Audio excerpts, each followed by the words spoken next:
Dude, there's no shot we lose another run to Dampé, chat. There's no way. There's no way we lose another run to Dampé. What the hell? The chest spawned perfectly underneath him, so he got pushed up. Nice. I will also say, and I am not... You might post a copium for this, but I'm being sincere when I say this. I know myself well enough to where I really do believe that this is a true take. You know how there's like two kinds of ads, right, Chad? There's the one kind that just is made to keep the brand in your mind, right? Like, for example, car ads, where they know that you're not gonna impulse go out and buy a vehicle just because you saw an ad on it, but they keep showing the ad so that when you want to go out and get a car, that's the brand that comes to mind, right? Like, and a good example for that, you know, like for me, where that worked, for example, was ExpressVPN and NordVPN, where when I saw those ads, I never went out and I got the VPN, right? I didn't go, oh, I need a VPN. But in the future, when I eventually needed a VPN, I immediately looked up those two brands because those are the ones I've heard of, right? That's the kind of ads that, in my opinion, make sense and work on me. And I will 100% admit that. But I will never understand what type of people other ads work on. What I mean by that is I do not understand how many people can get affected by the impulse buy ads. I have never seen an ad of a product and gone out and immediately bought it. I will never understand how that advertisement works, and I will never understand the type of people that it works on. I have never in my entire life seen an ad of a random product and go, oh my god, I need that, and I click on the ad and I buy it. I will never get it. I will never get how that works. The only impulse ads that ever works on me is food. I could see that. I could see fast food ads. But generally speaking, still, like, you know when people go on Shark Tank or any other show and they talk about how they get their product sold and they're selling this random ass, I don't know, blanket company. And the blanket company just goes like, yeah, so we spend $150,000 on ads. And what was your return on that? About $250,000. And then they were like, oh, okay, so an average almost straight up, you get about double the return. So for every dollar you put in, you get almost $2 back in sales. And they're like, yes. When it comes to random products like that, or even, like, I don't get it. I don't get how there's so many people like straight up buy it from the ad. Same thing with those old ass, I guess maybe it might still happen, like commercial channels. You know, like the commercial channels that suck ass, where like, it's like an infomercial or whatever it's called, where like, they're showing this goddamn thing and you call in and you like, buy it. Once again, don't get it. Don't get it. Actually, I take it back. Chad, I've lied to you. I have impulse bought an ad one time. I take it all back. I'm lying to you. I know for a fact I have one time bought an impulse buy from an ad. I was really, really drunk with my friend when I was living in Germany, and we were browsing something, and we got a random ad for like a $15 speaker, and we went, bro, wouldn't it be sick to have a speaker right now? And I clicked and I bought it immediately, and it came in, and it was like one of the worst sounding speakers of my entire life. Because we wanted to listen to music at the time, and we were drunk, and I didn't own a speaker. That is the one and only time where I've impulse bought an ad. Yeah, I'm not too interested in returning to Wind Waker HD. I'm more interested in the GameCube version, but there's one single thing that, depending on the reception of the community and viewership, I might do. So I'm gonna give this a maybe, but there's one thing that I might do. If I notice that there's a ton of interest in it, I would probably do it. Which is, after my move to the US and I'm in LA, if I noticed a massive interest by the viewers, I might re-pick up Wind Waker HD 100% for a final grind before I officially retire from that category, which would be my sub 5 grind. For people that remember, when I ended up quitting, I think I had like a 503 or something. I was a few minutes off. I never ended up getting the biggest goal ever, which is my sub 5. I don't have interest in grinding for a record in that category, because it requires almost perfect RNG, and so many hours of grind and dedication. But you don't necessarily need just perfect RNG to get sub 5. So, there's a lot of interest. I might return to see if I could get that sub 5. Here's the thing, when I say that I'm pretty much retired from Wind Waker HD, it does not mean that I never will run Wind Waker HD again. That just purely means that I have no interest in grinding for a record in all the categories anymore. I don't mind going for good times, and if there's a less optimized category, of course, there's still a chance I could get a record. My main thing about Wind Waker HD is I dedicated so many years of my life and so many hours to that game and those categories that I know that Wind Waker HD is a game that I can enjoy picking up and speedrunning as a casual game. Now, obviously, because of how many hours I put into it, I still have the skill to where I can get really good times even casually speedrunning it. But I cannot get a world record in the most optimized categories because it requires a full-time grind kind of a thing. But when I say retirement, I more specifically mean retirement unless a new major glitch gets found. If anything major would get found in Wind Waker HD that would drastically change the speedrun, I think I would return full force and absolutely destroy every category and try and go for a sweep of the world records. Because if I actually went ahead and did all the practice necessary, I know that I could get back to the top. I just don't have any interest in putting that many hours into practicing Wind Waker HD with Alberto at the top because he's really good and it would take a stupid amount of time. So for Wind Waker HD specifically, speedrunning the game for fun, absolutely. Speedrunning the game for like world record grind, probably only if something major new gets found. The GameCube version I'm more okay running. It's a little bit more refreshing for me. I played with the GameCube version less hours than HD. It's less tiring for me. How hard is it to homebrew a Wii U? Believe it or not, a Wii U is actually easier to homebrew than the Wii. Despite people often saying that the Wii is the easiest homebrew console, I would arguably say that the Wii U is even easier. The reason I usually don't talk about the Wii U homebrew scene is just because it's the Wii U. To homebrew a Wii, you have to put something that, you know, runs the exploit through an SD card and run it. The Wii U itself, it's through a web exploit. So this is literally what you do to homebrew a Wii U. You go to a web page, you click on run exploit, done. Like, I'm not kidding. To run an exploit to go into homebrew mode on the Wii U, you go to a website and click run exploit. You theoretically don't need anything in your SD card. Now, if you want apps from the homebrew channel, like, yeah, you need to add a folder on your SD card in your Wii U that says homebrew and that says apps, and you put the app in there. But to get into an exploited homebrewed Wii U state, all you need is to go to a web page and click run exploit. What? I'm pissed.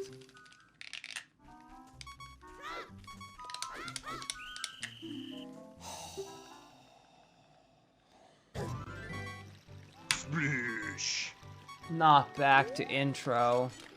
That is true, actually. I did offer, before Maisie got her current job, I did offer her a job position to work for me.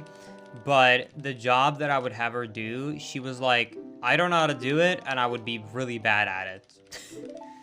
So, I had an actual job offer for her that she denied. I think Maisie has sang Melon's song out loud. I just heard her go, "Hoo, hoo, hoo," from upstairs. Also, I have a really bad confession to make, Chad. I need to come clean. I was having a little bit of a health issue for a while, which is that I got lightheaded way too easily and way too much to like a kind of spooky point where like for a few weeks, you know how like if you lay down and you stand up really quickly, you can get lightheaded? You know what I mean? You just like lay down and you stand up, right? Well, I've always kind of had that since after I hit puberty and I got tall. Well, it's gotten really bad where if I just looked down at my phone and then I looked up, I would get lightheaded and dizzy and my body would like almost shake because of like lack of blood. Like it could be enough to look down with my head on my phone than look up. Like that enough of that enough would make me go, which is, you know, pretty extreme. Well, I'm happy to say that I no longer have that. Do you know what was the solution to fix it? I started to drink water. My solution to feeling dizzy for weeks was that I started consuming water instead of just coffee and Coke Zero. Because if you don't know, I'm really weird about that. I don't drink like any water at all. Never ever drinking water. So I guess maybe drinking water is a good healthy option for you. Did wonders. So I am officially a water fan. Is tap water in Sweden not good? Oh, it's great. Tap water in Sweden is amazing. I'd even say it's even better than some cheap bottled water you buy in the US. I just never really think of drinking water. The only place where I drink water is in the United States. And the reason why is for really dumb reason. And it's why I've been drinking more water recently. I went out and I bought more water bottles. Because I never take the time to go and get a glass of water and drink it. I don't know why, but that step of having to go and grab a glass of water, for some reason, makes me not grab water. In the US, I drink way more water because I have bottled water. And it's so convenient to have nice bottles of water, so I just grab a bottle of water and bring it to my room. So my solution was simply just to buy more water bottles, because now I have water bottles that I fill up, and it actually makes me drink some water. What do you mean this is reusable? Linkus, is it true that Sweden don't feed their guests? Yes and no. If you invite guests over to come over for dinner, of course you're going to serve them dinner, if that's what you're inviting them for. The thing that stems from is that, unlike America, no one that hosts a party is expected to buy the drinks for other people, which I still think to this day is freaking weird that that's even a thing. Even anyone would do that. Yeah, if you were like, hey, come over and let's have some drinks, you would never go ahead and buy the drinks for everyone. If you're hosting a party, if anything, people are grateful that you're hosting the party. Everyone brings their own stuff. And same thing often with like snacks, or if you bring friends over. So generally speaking, yes, if you're hosting something, you're not expected to ever cover for other people. But obviously, if you're like, hey, come over for dinner, then yeah, of course you're gonna make enough dinner. But it is considered, like, I have never ever been to a party where the host bought alcohol. If anything, it's usually the other way around, where if anything, other people will bring alcohol or snacks for the host as a thank you for hosting. Okay, when it comes to that, growing up as a kid in Sweden, I had certain families where if I was hanging out with my friend and then they were going to eat dinner, there are some of my friends' parents where they would not even ask me if I was interested in eating food. Like, they would be like, hey, Robin, come over, it's dinner time, and then I would just awkwardly sit in the room and play video games while waiting for them to finish their dinner, and I wasn't even invited, there wasn't a question. And then there would be certain families that would beforehand, when they start prepping, they would ask, hey, are you interested as well in eating? It depends on the family, but I would say that it really depends on. Where I grew up specifically, though, it was a lot more rare for people to not even ask if you wanted to have something. We usually considered the families that weren't even asking to be kind of cheapskates, if that makes sense. Majority of families where I grew up, like 80 to 90%, they would ask if you were over, hey, do you want something? But it's not considered absurd to not offer a guest like that food.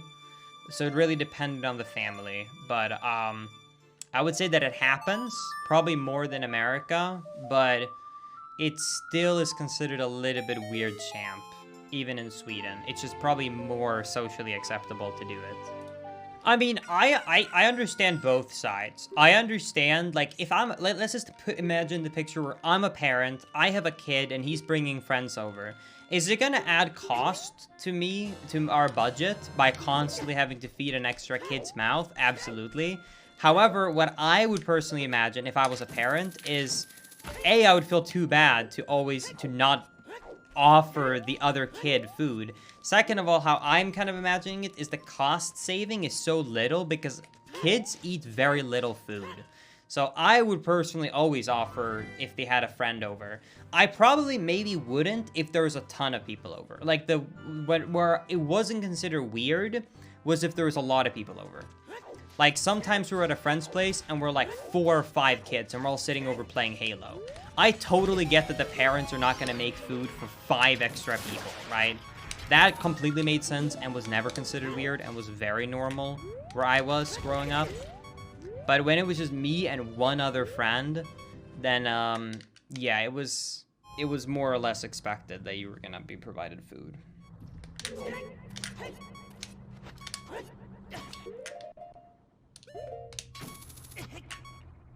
I had glitched health. come on, dude. And it's over again. I had glitched health, so it didn't work. Are you serious? Oh, I'm so frustrated right now. I can't believe this. 1 frame late on the pause, and then glitched health. Would you get breakfast at sleepovers? Actually, yes. The one of my best friends growing up, his parents were one of those type of parents that were really big cheapskates and would refuse to provide food when a friend kid was over. So I would just awkwardly have to sit and wait in the room and not get any food. However, I think 2 or 3 times when I had a sleepover at their place, then they would offer dinner and breakfast. One time, however, I got kicked out so early in the morning they did not have to serve breakfast. Instead, then I got dinner, and then for breakfast they were like, okay, you can go home now and eat breakfast at home. The parents were also really strange in general. Like, the parents got really mad at me because I remember being really confused about this, okay? I remember at the first sleepover at their place, they were like, I remember when we were gonna go to brush our teeth to get ready for, you know, bed. And they were like, by the way, here you go. And they handed me like a big, like, white plastic kind of like bucket. And I was like, what do I do with this big white plastic bucket? And they're like, oh, it's just to make sure that you wash your feet before bed. And I was like, huh? And then I didn't wash my feet because I was like so confused. They got really, really mad at me, and my friend explained later that he was never allowed to go to bed without washing his feet. He was not allowed to enter his bed unless he thoroughly washed his feet before, and they got mad at me for getting in their covers and blankets without washing my feet first. And it's not like I was running around, you know, without feet, like without shoes or socks, and they were like dirty or, you know, sandy or anything like that. Like, I wore socks and shoes the whole day. It's not like we were that young that we're running around, you know, in mud. It's just that it didn't matter, no matter what, before bed, you washed your feet before being allowed to go into the bed. But this is definitely not a Swedish thing, just more they were weird, champ. Why did you even hang out at his place? Because despite them being very, very strict, his parents were not strict about one thing, which was how many hours we were allowed to play video games for. Also, he owned both a PlayStation 2 and an Xbox. So, if we wanted to play video games, which we always did, we had to be at his place because my parents were very strict about maximum spending 2 hours in front of the TV a day when I grew up. I mean, okay, the strat didn't really work though too well, because I found an exploit in their plan of 2 hours of gaming a day, because I knew that they would come home from work around 4 or 5 p.m. I would get off school around like 1, 2 p.m. And I figured out that the TV needed about 20 minutes to cool down to make sure that it wasn't hot in any way, so you couldn't tell that it had been on. So what I would do is I would rush home from school, I would play video games until about 20 minutes before I knew my mom's bus would come home. Then I would turn off the console, turn off the TV, I'd let it completely cool down because they would check that. And then I would say that I had not been by the TV at all. And then I would get my 2 hours. So, in reality, I still usually got about 3 or 4 hours in. I don't know if my dad is watching his stream right now. Even if he is, I doubt they knew. Only break one law at a time. Speaking of breaking the law, dude, I had such a... Like, earlier today, I was out driving with Maisie.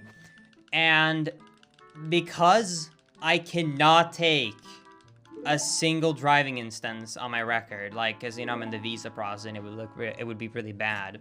I was in pain because we got to the center of the city and the lights were broken. So the lights should automatically switch, you know, from green to red in the different directions. Well, when we got up to one of the stops, it was red. A car came from the other direction, went out, stayed red, even though it should turn green. And I was like, that's weird. We waited about another 1 minute, then another two buses came. It still was red for us, green for them. They drove, and then we sat for a solid 2 minutes with not a single thing coming from any direction. And like me and Maisie are looking and we're like, it should turn green. Why is it not turning green? The lights are broken, right? And cars from the other direction that have been sitting for minutes getting tired of this because they realize the light is broken are starting to ignore it, and they start just running the red light. And the cars behind me start honking, like, go on the red light. What the hell? And the line of queue of cars behind me is, like, getting massively long. And I'm sitting there, and I'm like, nope, I'm not running this red light. I don't care if it's broken. I am not running this red light. With my luck, I'm somehow getting in trouble. I am staying. I stayed at that light for a goddamn, like, 5 minutes before it finally turned green. Like, the cars behind me were pissed off, but I was just sitting there like, nope. I'm not running this red light. I just stay there. When you said, speaking of breaking the law, I thought it was going to be a lot more interesting. I hate to break it to you, but I sit inside and play video games every day. I don't know if you're expecting me to be a hard-ass, cool-ass criminal, but that's not really where you're going to get. I've been pulled over by a cop a single time in my life, and I started crying. Let me tell you, I'm not really someone of, I'm not really fit for the, for being a criminal. I think I have a really, really long travel distance to work, though. I have to literally walk all the way downstairs. And when I'm done with work, I have to walk all the way upstairs. Like, it's painful, chat. I really hope you can feel some sympathy for me, because, like, I'm really going far and beyond here to make this work. It's rough. All right, if I don't get a run going soon, I'm going to stop running. I don't want to stay awake all night. Oh, crap. Frame early. I'm not having a good day today. Today's just one of those days where nothing is going right. You know what I mean, Chad? I'm done. I'm done. I'm done. I'm literally done. I can't play video games today. Today's a bad day for gaming.